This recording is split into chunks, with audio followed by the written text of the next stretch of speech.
Chapter Spooks. G'day, and welcome to Chapter Spooks, where we talk about the books to keep your kids up at night. Today we have an interesting little entry into the Bone Chillers series, and before we get into it, it deals with a trope that is quite common in these Chapter Spooks books. The idea that a teacher, or an authority figure, is secretly a monster. Specifically teachers, after all. A lot of these tend to be middle grade books. The kids reading them are still in grade school. So teachers are the authority figures they know the most that aren't their parents. I mean, once or twice I have seen some that deal with parents that are also evil, but the monstrous teacher is definitely a big one. There's this book, Teacher Creature, and then Graveyard School has Creature Teacher. There's also Screams, which has My Teacher's a Monster. Hair Raisers has Teacher Torture, about a teacher that is demonic. I haven't actually read it yet, but they're definitely not human. And then, of course, Spine Tinglers has two, with The Substitute Creature and My Teacher's a Bug, where it's more than one teacher that is monstrous. It's an interesting little trope because it is obviously dealing with the idea of authority figures being monsters, potentially leading into the idea that authority figures may not be trusted. Which is a good lesson to teach kids. You should question authority. But at the same time, whenever dealing with any monster in fiction, there is a risk of falling into negative stereotypes. When presenting the monster as the other, as the us versus them sort of mindset, then there's a lot of negative stereotypes, not only with racial, but also there's anti-Semitic. There's a lot of conspiracy theories about blood libel, where Jews are secretly monsters who try to prey on children and drink their blood. It's bigoted nonsense, but it is something you need to be aware of when writing horror as fiction, that you're not punching down by recreating this idea that monsters are secretly human-like, but they're hiding amongst us and preying on our children. There's a lot there when it comes to harmful stereotypes.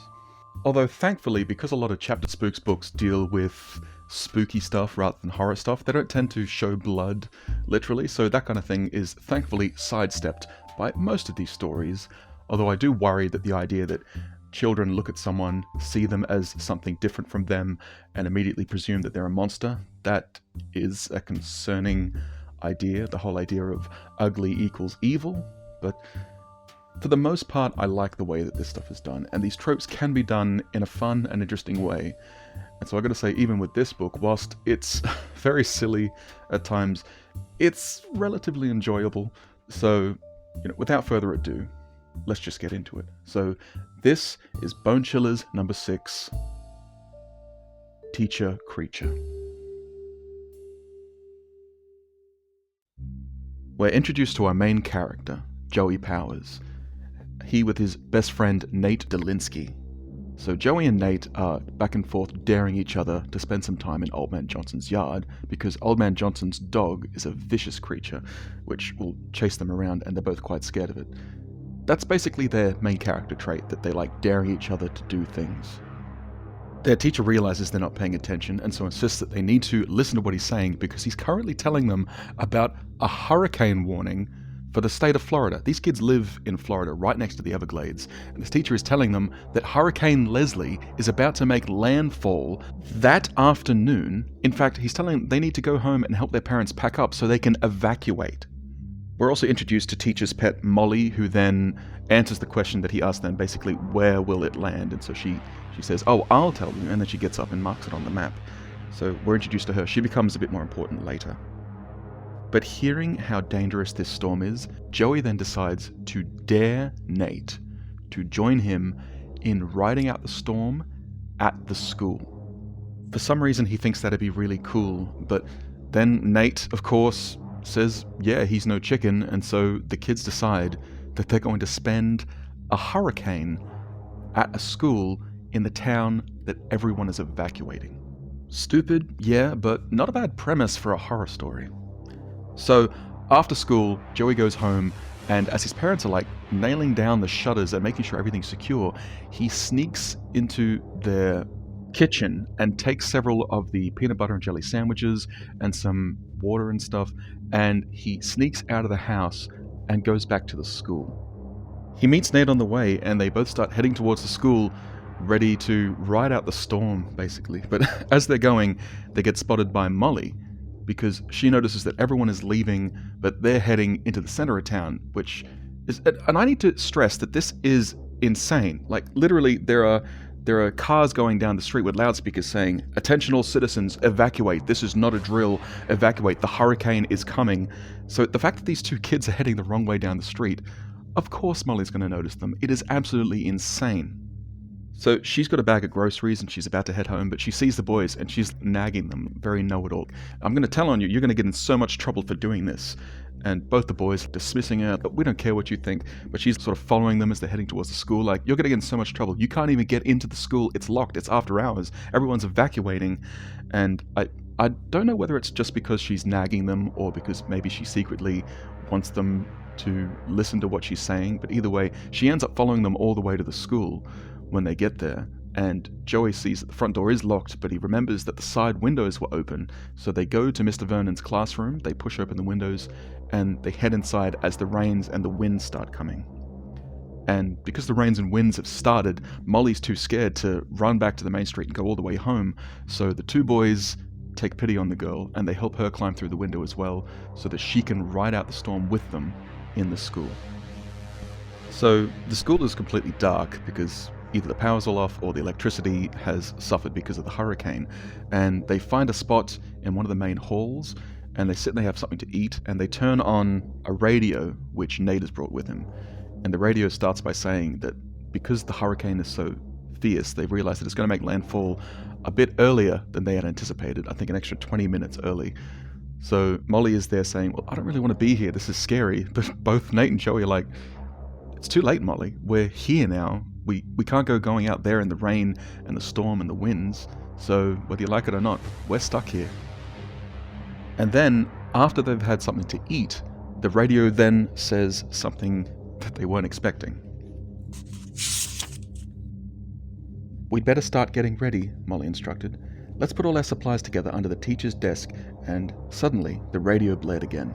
"This is a special news bulletin just handed to me," said the announcer through the crackle of static. "Okeechobee police report that 3 local children are missing. Molly Murphy, Joey Powers, and Nathan Dolinsky. All 6th graders have not been seen since mid-afternoon. A search was mounted for the children, but had to be called off when authorities ordered all remaining citizens to evacuate, and the town sealed off immediately because of the impending storm. I repeat, 3 6th grade children from Okeechobee are missing in the hurricane." The children stared at each other in stunned silence for a minute. Joey tried to push away the pictures that were crowding into his mind. Boarded up houses, deserted streets, not another solitary soul anywhere in town. Then Nate cried frantically, "How could they do that? How could they just go off and leave us here, all alone?" "Well, they did," cried Joey. "You heard the man on the radio say so. I don't know what we're doing here anyway. I want to get out of here. I want to be with my family." "Don't blame me, Powers," shouted Nate. "This was your idea. You thought it up, and now we're stuck in a stinking hurricane all alone." "Hey guys," Molly said in a trembling voice. She turned around and was looking out the window again. "Come here." "What for?" grumbled Joey. She was probably going to show them something scientific. Big deal. "I said come here," she demanded. "We're not alone. There's something dark coming out of the swamp." Gasping, she pointed a shaky finger toward the darkness outside. "I can't tell what it is, but it's heading toward us." So the kids are trapped, alone, surrounded by danger in the middle of a hurricane. They've been completely abandoned, and they've just spotted the monster. Well, Molly spotted the monster, so of course the boys don't believe her. Joey can just manage to see something through the rain-slicked windows, and it's a black figure, and it does look like it has blood all over its mouth. But it's a really small, he assumes it's some kind of a dog or something, so the boys basically ignore her. But not long after that, the winds start to pick up, and the windows shatter, so the kids have to then crowd back into the main office with all of their supplies and try to ride out the storm in there. But then the winds calm down, and the boys are pretty excited. They're glad to finally get out of this because as much as they pretend to be brave, they're actually really scared at this point, which is fair enough, they're in the middle of a hurricane. But as they head out to look at the calmness outside, Molly tells them, "No, you can't go outside. This isn't the end of the storm. This is the eye of the storm." And so the boys realize that they really can't leave. But as they're looking outside, Joey looks for that figure that he saw before. It was standing beside the playground then, but the playground now is gone. It's been mangled and thrown across the yard. But he then notices two things. Firstly, the creature is no longer there, but it's now beside the school. It is trying to make its way inside. The second thing he notices is that it's grown. It's now almost as big as he is. Joey tries to warn his friends, but by the time they look outside to see this thing, it's gone. It's not there anymore. But then they hear crashing and smashing in the room beside them, something crunching across the glass as it's throwing things around in the classroom just next door. The thing has gotten into the school. The kids decide very quickly that they would rather face the storm than whatever this monster is. So, despite the danger, they head out into the evacuated town with debris and fallen power lines strewn all across the roads, broken glass everywhere, and they can hear the storm around them, but they head towards each one of their houses one by one. They head to Molly's, they head to Nate's, but the doors are all locked. When they finally head to Joey's place and the doors are locked, they're starting to get desperate. The rain is starting to fall down once more. So they decide their only option is to try to pry some of the boards off the windows. So they go around window to window until they find one that's moving a little bit, but not very much. And they decide Joey is the smallest. They'll try to get him inside, and then he'll let them in somehow. So they manage to pull the window as the wind and the rain is picking up. And in a tense scene, he gets just inside and then pushes them in. And they're finally safe inside as the storm comes barreling down once more. So the kids huddle in this abandoned house, although they do know that the town was told to evacuate, so as much as they feel safe, the storm very well could blow the house away. The storm rages all night for hours. The kids can't get a wink of sleep because of the deafening roar of the storm outside. And also, Joey is trying to keep an ear out to see if that monster is following them. After all, it survived the first barrage of the storm. Maybe it followed them through the streets and is going to break down the door any minute. But after hours and hours, the storm finally clears, and it's morning. After a long, long while of silence, the kids hear something in the far distance. They recognize it as a bulldozer. So they decide that they need to go and get some help from whoever's riding this thing. But Joey tries to stop and says, "Hey, what about that monster creature? Isn't it dangerous? What if it's still out there?" But friends all agree that they can't stay here forever. They need to get some help.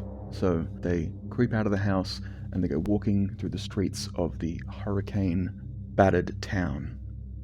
In Nate's own words, it looks like a garbage truck has exploded. There is debris everywhere, things fallen down, windows smashed. Bits and pieces of the town, tossed around haphazardly in the winds, have been strewn across streets that the kids are making their way through towards this bulldozer, making sure to avoid the fallen power lines, as that is the biggest danger. At least, it was, until they get closer to the school. They hear something rummaging around, and they see something in the dumpster. It's just a pair of dark brown legs wiggling as it searches through the garbage, but they recognize the dark brown slimy skin as that same creature they saw the night before. Thankfully, it's busy rummaging around in the dumpster, so they run past it towards the sound of the bulldozer. As soon as they see the big yellow machine, they start waving their arms and calling out for help, and the first bulldozer stops in its tracks, and a guy climbs out, and he says, "What's going on? What are you doing?" And the kids, of course, tell him, "You've got to help us, there's a monster here." The guy quickly realizes that these are the 3 kids that were missing, so he gets in touch with the highway patrol so they can come help them. But he quickly dismisses all this monster nonsense as the kids freaking out from having been caught in the storm. And that story repeats again and again. When they talk to the highway patrol, when they talk to their parents, they decide that the kids, being so terrified and lost alone, they obviously thought they were seeing something, or even the police were suggesting that it was just a homeless man, and all that blood around his mouth was a sign that he was hit by something in the storm. Nobody believes that it was a swamp monster. And when they go back to school, the other kids just make fun of them for believing in some swamp monster that came out and chased them through the storm. And yeah, you heard that right, the kids just go back to school. This book seems to gloss over the whole cleaning up the hurricane thing. We'll talk about that more at the end, but what matters is the kids go back to school, and even they start doubting the story. They start believing what the parents have told them. It must have been all in their heads. They must have seen something, and their fear made them imagine it as some sort of a monster. So now, everything is back to normal. Well, mostly. Now everything was back in perfect order. The sun was shining, the windows had been repaired, the glass swept away, and books were piled neatly on Mr. Vernon's desk, just as they had been before the storm. But he still couldn't help feeling something was wrong. The man sitting behind Mr. Vernon's desk wasn't Mr. Vernon. Nate poked Joey in the ribs. "Who's that guy?" he whispered from behind his hand. Molly swung around and looked at him in surprise. "Where's Mr. Vernon?" she asked. "Beats me," said Joey. He looked closely at the man sitting in Mr. Vernon's chair, gazing at a book that was open on his desk. He was short and plump, and he wore a brown leather suit. Joey had never seen anyone in a brown leather suit before. The man's hair was brown too, and it was parted in the middle and slicked back from his face, where a row of warts zigzagged across his forehead. He had a wide mouth, slightly bulging eyes, and a soft, pulsing neck. Definitely one weird dude, Joey thought. "Good morning, boys and girls," the man said in a deep, hoarse voice when everyone was seated and the final bell had rung. He closed the book and got slowly to his feet. "My name is Mr. Batrachian, and I'm your new 6th grade teacher. Unfortunately, Mr. Vernon was called away on personal business just after the storm, and I have been asked to take his place for the time being." He smiled softly. His eyes blinked rapidly and darted around the class. Joey thought he saw them flicker and his mouth move ever so slightly when they stopped on him. He shuddered, but then the teacher's eyes moved on around the classroom. "Yes, we're going to get along so well together," he said in his deep voice as he walked up and down the rows of desks, smiling approvingly. "I feel so fortunate to be your new teacher. I love working with boys and girls, and I hope I'll be able to open your eyes to the wonders of learning and give each and every one of you experiences you've never dreamed of having." He paused, rubbing his hands together as if imagining what great times they were going to have. Then he started walking again. All around the room, kids were looking the new teacher over and screwing their faces in puzzled expressions. They looked at one another and shrugged as if to say exactly what Joey had been thinking. The new teacher is weird. Joey looked up, startled, when Mr. Batrachian walked past his desk and a faint, musty odor drifted into his nostrils. "Yes, boys and girls, we're going to go into the Everglades on field trips to study the ecosystem and learn how the hurricane has changed the balance of nature," the teacher was saying. His eyes gleamed. "I'll bet your former teacher never took you on field trips to the Everglades, did he?" asked Mr. Batrachian, nodding his head knowingly. Slowly, smiles spread across the students' faces. They nodded to one another. "Yeah, wow, field trips!" Mr. Batrachian held up his hands. "Quiet, please." Everyone got quiet immediately, but kids squirmed in their seats and grinned at each other. Joey didn't squirm, and he didn't grin. The other kids might have decided Mr. Batrachian was okay when he promised field trips, but something about the new teacher was making him nervous. He glanced at Nate and Molly. They looked as happy as the rest of the class. "And the very first field trip," the teacher's voice trailed off, and his eyes focused on a fly circling in the air in front of his face. Joey watched him closely as a long, thin tongue played along the edge of his lips. Suddenly he jerked as if coming out of a trance. "The very first field trip will be tomorrow," said the new teacher. "Here are your permission slips. Take them home, get them signed by your parents, and bring them to school in the morning." He sent a handful of slips down each row. So, Mr. Batrachian is kind of a weird dude. Something about him makes Joey feel uncomfortable. He can't really put it into words. That night, when his parents get the permission slip, they sign it right away, and Joey finds himself feeling uncomfortable, the idea of going on a field trip with this guy. The next day, he goes to see his friends, and Molly is, of course, talking about science and the history of the name Everglades, and his mate Nate is talking about stealing a baby alligator and bringing it home. But he just can't get into the same mood as everyone else. He feels uncomfortable. He decides to sneak around the side of the school to see if he can peek in on Mr. Batrachian, and he sees him waiting in the classroom reading a book. But there's nothing strange about it. He's just reading a book. He can't really read the title, but one of the words of the title is children. So he just assumes that it's one of those child psychology books the teachers read. So he decides he must just be overthinking it. Mr. Batrachian isn't that weird, right? So he joins his friends as they get on the bus and go on this field trip. So they head out to the Everglades, And Mr. Batrachian says something about, life coming from the swamps originally, all this fun stuff. And then the kids are given assignments to find one particular species. So Joey's given the strangler fig, and Nate's given a fiddler crab, and they have to go out and see if they can find it in the swamps.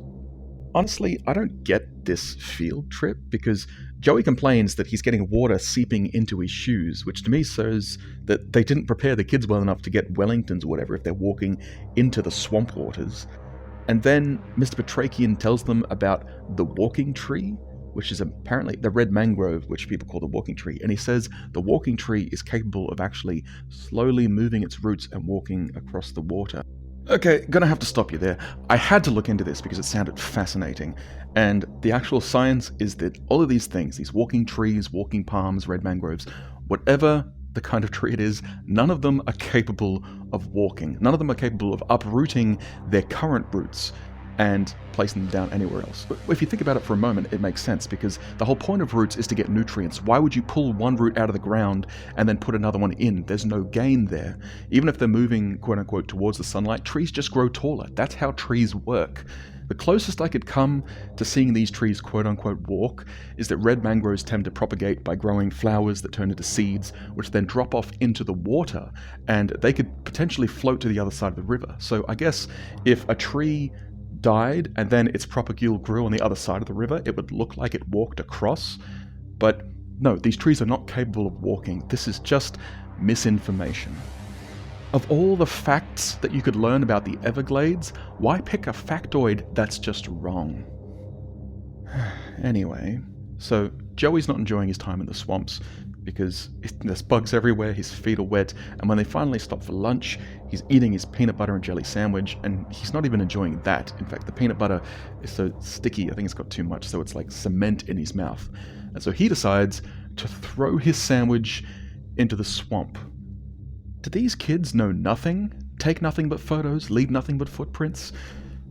Either way, this is important because he decides to walk away from everyone so he can throw his gross sandwich, but when he goes a little bit away from the other kids, he gets a little bit lost. He's not really sure where he is, and more importantly, he walks into a little clearing where he sees what Mr. Batrachian is eating for lunch. He has a raccoon in his hands, which he is tearing with his teeth, spitting out fur and bones, and wolfing down this raccoon whole. Blood spilling over his hands and mouth. Joey, rightly, freaks the hell out and runs back into the rest of the swamp trying to find his way back to the kids, but he doesn't know where he's going. He runs left, he runs right, he can't see any sign of the rest of the kids. And then he feels some eyes on him. He's worried they may be Mr. Batrachian, but as he turns, he realizes the eyes are actually in the swamp. He can see what is described as a triangle of the two eyes and nose of an alligator peering at him through the swamp. And the alligator starts chasing after him. Perhaps even more scared, Joey then starts running, racing as fast as he can, trying to weave through the trees until he trips and he falls into the clearing where the rest of the kids are. And he yells out that there's an alligator chasing him and he needs help. And the rest of the kids are just making fun of him because the alligator's not there and they assume he's doing the whole swamp monster thing again. And then Mr. Batrachian appears, and he doesn't have any blood on his hands or mouth anymore. So Mr. Batrachian says, "What's going on here?" Joey, of course, says, "There's an alligator there. It's chasing me." And Mr. Batrachian says, "I'll go take a look." So he then walks into the bushes, and he comes back a moment later and says, "There's no need to worry about that alligator anymore." But as he walks past Joey, he sees him lick a bit of blood from the side of his lips. And he thinks he must have just gone into the clearing and eaten the alligator whole. After this whole thing, Joey now knows that Batrachian must be the swamp monster from the hurricane. So he goes to tell Molly and Nate about it, but neither of them believe him. Molly, being the book nerd, says that it's scientifically impossible. There's no such thing as monsters. But Joey explains that they'd been told that life came from the swamps originally, maybe with the whole hurricane swirling up things in the swamp and the lightning strikes, maybe a mutant came out of the swamp, maybe that's what he is. And with Nate, he takes a completely different tact. When Nate says that he doesn't believe in the monsters, Joey calls him a chicken and starts, prancing around going, "Oh, you're a big chicken." And since doing dares and trying to pretend he's brave is like the only character trait Nate has, he balls up his fist and threatens to punch Joey in the face. As soon as Mr. Petrakian sees this, even he steps in to intervene, saying, "You two better not be fighting or you'll be in big trouble." And he says that lunch is over, they should focus on those assignments. They need to go deeper into the swamp to see if they can find these creatures that they've been assigned to find. Joey is horrified at the idea of going deeper into the swamps with Mr. Petrakian, and so he is saved on account of rain.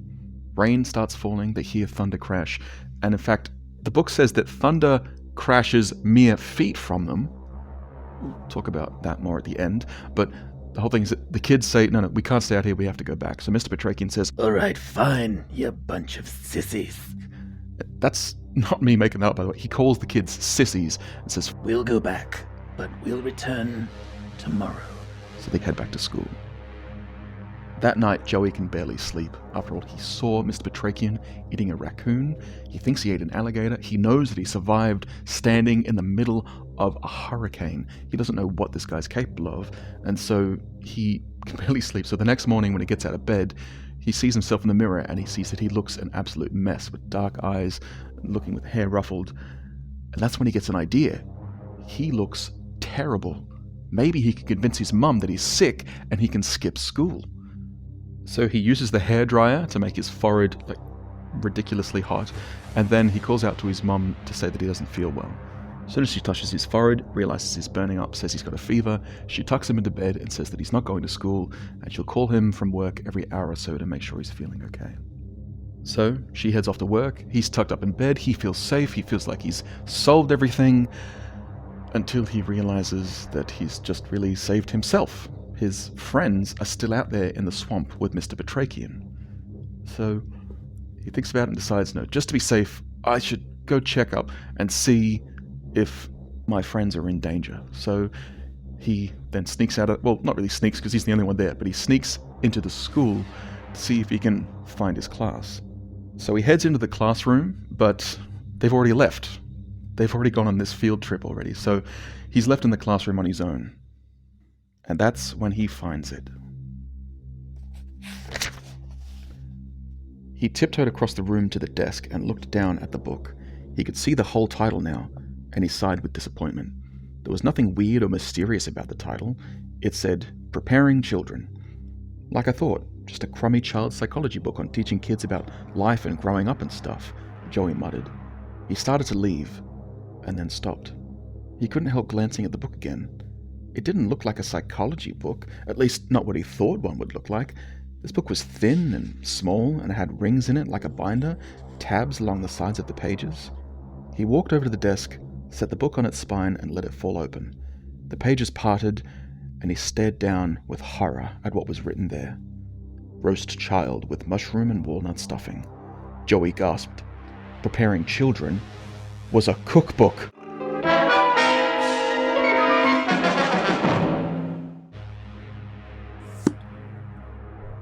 So Joey, rightfully once again, freaks out, realizing that yes, Mr. Petrakian is going to eat all of the students. So he grabs the cookbook, stuffs it into his shirt, and he races to the Everglades swamps.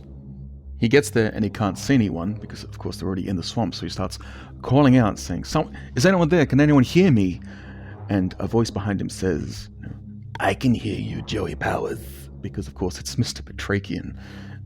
Joey babbles out some excuse about running late and he's looking for the class, but before Mr. Petrakian can do anything, the rest of the students come running up saying, "Mr. Petrakian, help!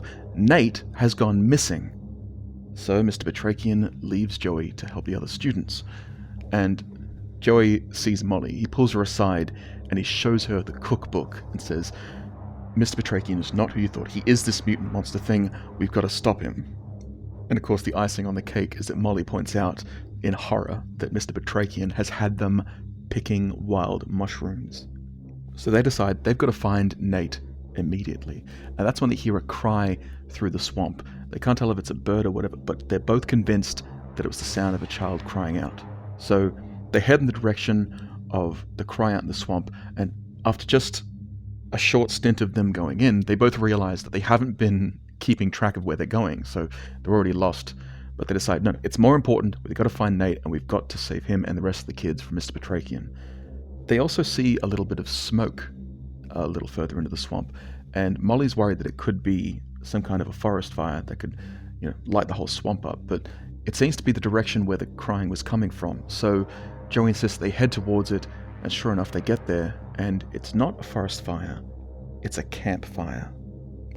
It's a campfire that Mr. Batrachian is tending to, and beside him is Nate, tied up against a tree, and he looks to be unconscious, or maybe even dead. And then Mr. Batrachian notices them. Slowly, Mr. Batrachian looked around, as if he had felt the stares of their horror-filled eyes on his back. A smile spread across his toad-like face. His bulging eyes gleamed with satisfaction. "Oh, how wonderful," he said, rubbing his hands together in anticipation.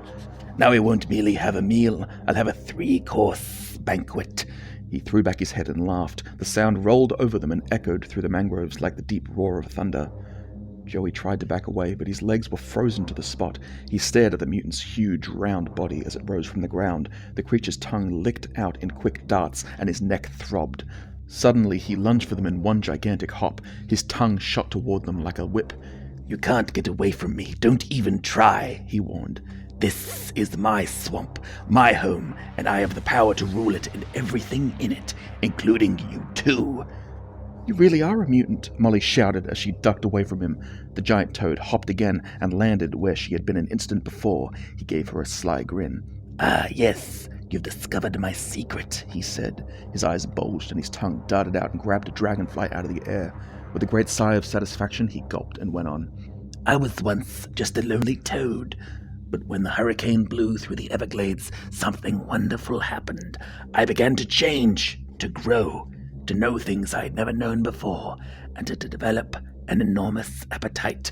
I kept on growing and kept on changing until I became what you see before you, a respected school teacher," he said, and he laughed again. What happened to Mr. Vernon?" Joey asked, afraid of the answer. The monster chuckled. "Can't you guess? Ah, what a delicious memory." He licked his lips with his gigantic tongue.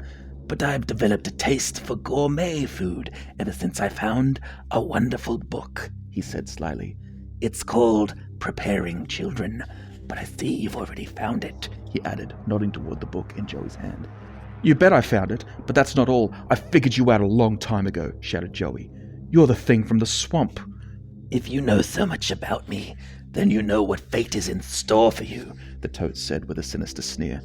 "It's really no different from you humans eating hamburgers, pork chops, or," his face took on a ghastly look, "frog legs." Now Mr. Batrachian starts coming after them. He's hopping after them, flicking out his tongue. And so Joey whispers to Molly that she needs to go untie Nate so he'll distract him. And so Joey starts saying, "Oh, come here, slime ball, you gross toad." And so that insults Mr. Batrachian. He starts coming after him in earnest. Molly manages to untie Nate, and they're getting ready to run away. But Mr. Batrachian's too fast. He can hop incredibly far. His tongue is very fast. And then Joey gets an idea. He takes the sandwiches out of his backpack and he throws them at Mr. Batrachian's mouth with the peanut butter and jelly. And the peanut butter, as he described last time, was like cement. It sticks his tongue to the roof of his mouth, which means that he can't flick at them with his tongue. And so then Joey, Nate, and Molly start racing away from him from the swamp, trying to get as far away as they can. But as they'd said before, they didn't really know where they are. They're quite lost.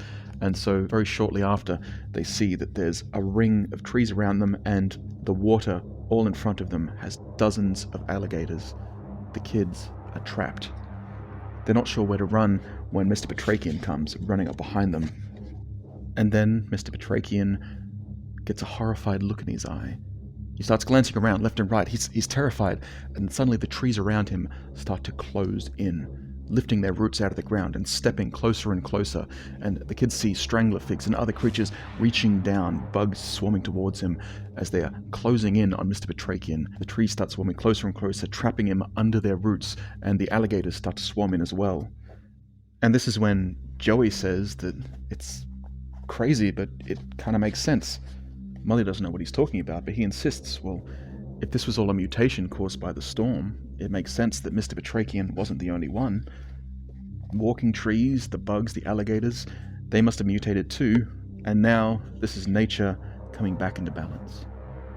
They then hear a blood-curdling scream as the trees close in tighter and tighter, and then there's silence. Mr. Batrachian is gone, begun by nature and by nature undone. The end. Okay, let's start at the very beginning. So it is a common trope in these Chapter Spooks books to have main characters that like daring one another to do stuff, or kids being sort of ruffians and getting into mischief, because it's a way of giving the characters a little bit of a personality, whilst also helping the story move forward. Because obviously if the kids are regular kids, always doing the right thing, always brushing their teeth and going to bed on time, they're less likely to get into mischief. Although I have to say, I don't like the way this story does the very opening, because like I said, I like that as a premise for a book. Kids deciding to ride out a hurricane, ride out the storm. That in itself could be a horror story, especially if you throw in the idea of a monster. Like, that's fantastic.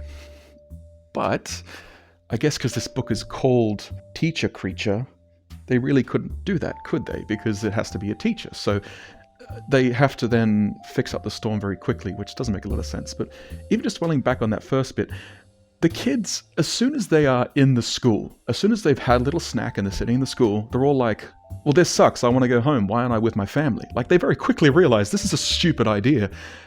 It's just so frustrating. Like if you have what is called an idiot plot. And for those who don't know, an idiot plot is a plot that only happens because someone in the story was an idiot. And the problem with an idiot plot is what they call the idiot ball. And this plot is a perfect example of someone being tossed the idiot ball so that they can act like an idiot at the beginning, and then they immediately drop the ball and regain their senses and act normal again.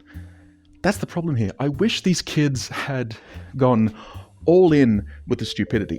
I think I would be able to follow along with it if the kids had decided that it was really cool to be there to see the storm firsthand. Like, when I was a kid, I would have loved the idea of seeing a storm. That's one of the things I liked about the movie Twister.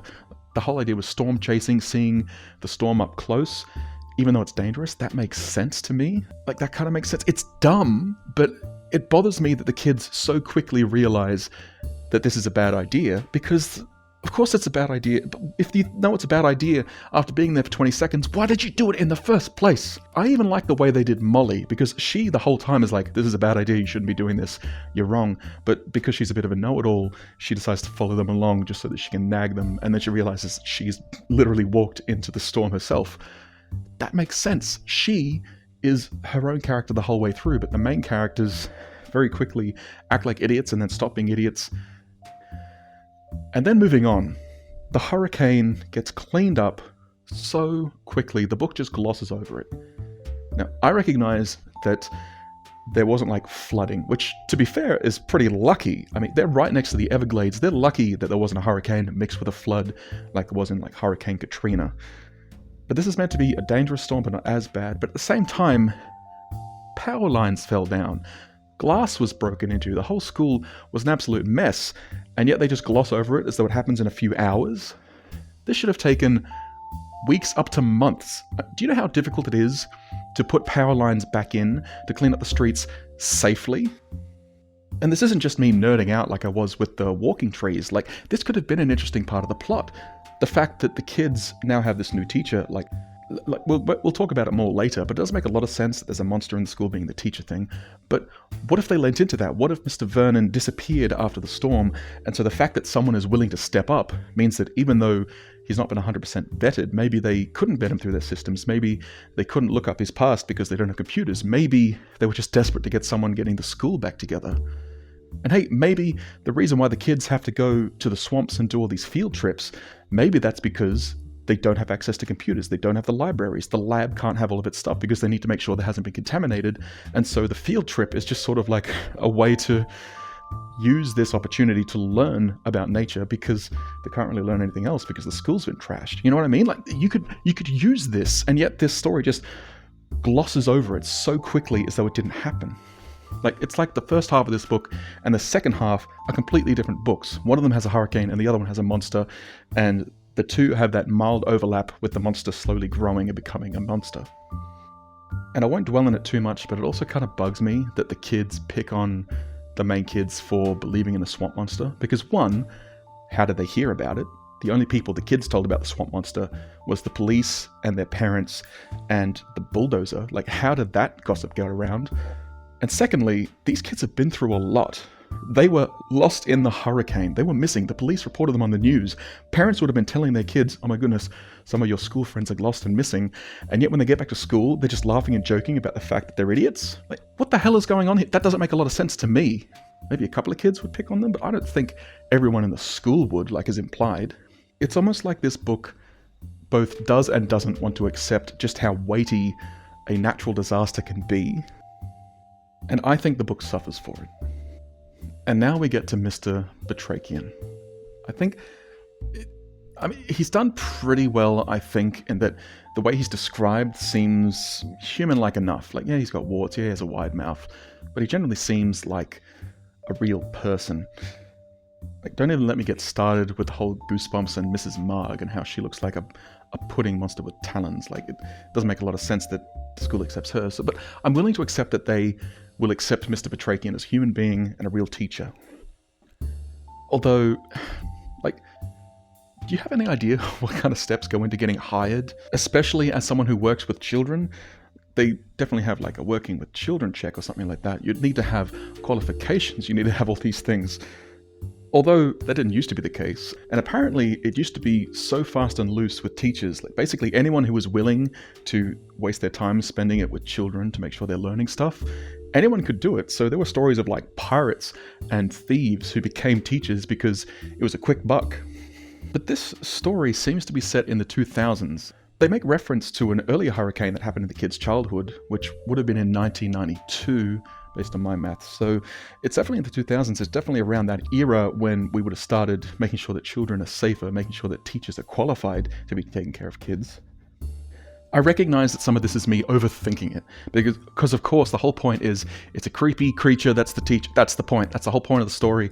I may be overthinking it, but look at it from the other perspective though. Even if we accept that the school would take in him, why would he do it? I mean, his goal is pretty explicitly stated. He wants to eat the kids. Okie dokie. Is becoming a teacher the best way to do that? It seems like his only goal is to go on a field trip and then have kids go missing. One by one? He literally captures one kid and then starts cooking, even though the cookbook said that it needs to put it in the oven, but whatever, we'll skip that for a bit. But it doesn't make a lot of sense to me that if your goal is to eat a bunch of children, that you would then go into the school and eat them one by one, going on field trips all the time. What, is he just going to say that they were eaten by an alligator again? You know, this also leans back into what I was saying about the conceit of the book not being its full potential because they keep ignoring the hurricane. Because two thoughts come to mind. One, what if the kids going missing is excused on the fact that the town is still being cleaned up? Maybe they haven't got, like I said, all the computers working. Maybe they don't know every single student in the class, you know, so he could sort of be like, oh no, that student wasn't there that day. Oh, maybe they've gone missing in the storm, yada, yada, yada. Or hey, this is a thought that came to mind. I think a much scarier story would be, instead of having 3 kids try to ride out the hurricane, what if the storm hit quite suddenly during school and the school had some sort of a shelter? Some schools do this. You know, maybe they just batten down the hatches in the hall or something. So what if the school had a shelter and then the kids start going missing because the monster in the storm starts sneaking in to eat them one by one? After all, if it can last the storm, maybe then he could sneak in and take the kids and, you know, make people think that it was just the storm doing it when really it's him. At least then the ending where he gets taken away by the storm would make more sense. All you have to do is have him get struck by lightning at the end, and we all know what happens when a toad gets struck by lightning. That's right, it's the same thing that happens to everything else. And yeah, that wouldn't be doing the monster teacher thing, which is a trope that I kind of enjoy when it's done well. But, you know, it wasn't really done that well here, and I think that'd be a more interesting story, having a monster creep in when you're already in danger, and then there's extra danger sort of picking you off bit by bit. But this does lead on to my third main issue with this book, which is the way it represents nature. Doesn't make a lot of sense. Like, do I even need to get into the fact that this is not how lightning works? I recognize in a previous book with Frank and Turkey, we literally had lightning striking and making things come to life, and that wasn't presented very realistically, but I was sort of flubbing that one because, okay, they're already doing a magic thing with the lightning, we'll ignore that. But they say in this book that lightning strikes a few feet from the children and they just kind of jump and they're scared and they hear thunder rolling above. Have you ever had lightning strike that close to you? When I was living in Brisbane, lightning struck at the front of my house because it was drawn to the wires in the ground. In fact, the grass above the wires that were laid in the ground were burnt because of the heat from this lightning strike.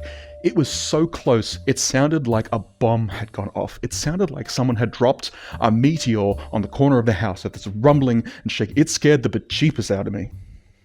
Not to mention, if you're outside at the time, like it causes electricity, like it makes your hair all stand on end, it can actually make your hair rise up. Lightning striking near you is a hell of a phenomenon, and it's not something that, honestly, it's so weird to me that lightning strikes next to them and Batrachian's like, oh, you're a bunch of sissies. What the heck is that about? Like, I get that he wants them to be at the swamp because he wants to eat them, but even he's in danger from lightning, my dude. And then the other nature stuff, like the implication is that the storm caused the mutation of the toad to come out of the swamp, like life coming from the swamp. Now, we don't fully understand abiogenesis. There's some who think that it was maybe something to do with proteins with volcanoes getting struck with lightning. Some think it was just a collaboration of the amino acids in a small pool. Either way, if you've got a living creature, i.e. a toad, it doesn't then re-evolve. That's not how abiogenesis works. That's not how genetics works. That's not how anything works, right? So I would have preferred it if they didn't even bother to try to explain it, because when they try, it just gets even worse. Like Molly, I know I've been singing her praises as being a well-characterized character for most of this thing, but she actually says, well, there's no such thing as a mutant. Girl, zip it. Right? You do not understand evolution. The whole way evolution works is constant mutation. Mutants are not only something that is scientifically possible, they're something that's scientifically necessary if you understand how evolution works. And whilst technically everyone's a mutant, the way we tend to define it is a mutant is something with a malignant mutation. But then they're doing this whole thing with, like, they say that he came from nature, but then nature is going back into balance. If nature creates a mutant, that mutant will either live or die of its own. It's not like nature comes out and attacks. That's not how natural selection works. That's literally unnatural selection. If something stands up and says, that thing's weird, let's kill it, and then a bunch of trees swarm around it and eat it. It's trying to pretend to be science. It's putting on a lab coat and pretending it understands what nature is. But what they don't realize is that anyone can buy a lab coat, and that doesn't mean anything, because this is unscientific, and I'd even say it's troublingly anti-intellectual with the way it looks at science and nature as something it can use to excuse monsters. But I have to admit that a lot of this is me looking at this from an adult's perspective. This is a middle grade book. I hope kids wouldn't read into this as much as I have, but I definitely have been reading into it. This stuff is not the main point of the book. The book is about this silly little plot with the teacher that's a monster toad who wants to eat kids. And the way it's done is pretty enjoyable, all told, especially with the little Twilight Zone cookbook reference there. It's relatively fun, relatively creepy. And so whilst I do have my issues with it, this scores a C. It is only just a passing mark. It's a C. I do have a lot of issues with it, a lot of things that could be fixed, but some of those, especially my idea with a hurricane and a monster story, like, that's a book I would have wanted to read, but that's not the book I read. I'm here to look at the book I was reading. And the book I was reading was serviceable, even though there were bits that I didn't like personally. And hey, it threaded the needle when it comes to the whole monster as other bigoted point of view. It totally seemed to sidestep that by making him an animal. So, I fully stand by this being a C. This is a passing mark. But what can we learn from this book? Well, I think when I look at this book, what I see is that main trope, that monstrous teacher trope, and it's a lot of fun. But my biggest frustrations come from the fact that it isn't implemented as well as it could be. So that's the first lesson here. It has to be that tropes are not bad in and of themselves. But if you're going to be playing with tropes, you need to put in the effort to make sure that they slot into your work properly. Because it's really easy. This book feels like it keeps grabbing things, like I say, the cookbook thing, it takes the hurricane thing, it takes the monstrous teacher, and it doesn't seem like it's putting them together in a puzzle that fits. So if you're going to be playing with tropes like this, you need to put in the effort to make sure that you shape the pieces so that they slot into your story neatly and tidily. But the second thing that this book really brings to the forefront of my mind is the fact that a book isn't just the words that are on the page, it's also words that are not on the page. And by that I mean, like, it's been said about music that the space between the notes is just important as the notes, because obviously if it was just notes all the time, it would just be constant noise. The same is true of books. You can have constant words and constant ideas being thrown at you. And sometimes the most important thing is what you don't say in a book. And so by trying to explain things like where the creepy mutant toad thing came from, by trying to explain why he wants to eat children, by trying to come up with some scientific explanation for why nature decides to fight back, it just makes the book dumb because the answer doesn't make sense. But if you left that as a mystery, if you left that up to the reader, they could either ignore the lack of scientific understanding, or they could come up with an idea in their heads which is more compelling to them. Through doing this podcast, I've realized I have a habit of trying to explain everything I know because I want to justify where I'm coming from. I want people to understand my way of thinking. And it also comes across in my book sometimes. And I've realized that that is bad writing. Don't feel the need to explain everything, because sometimes the thing left unexplained can be more compelling. Because questions can be more compelling than answers, just as sometimes silence can be more compelling than noise.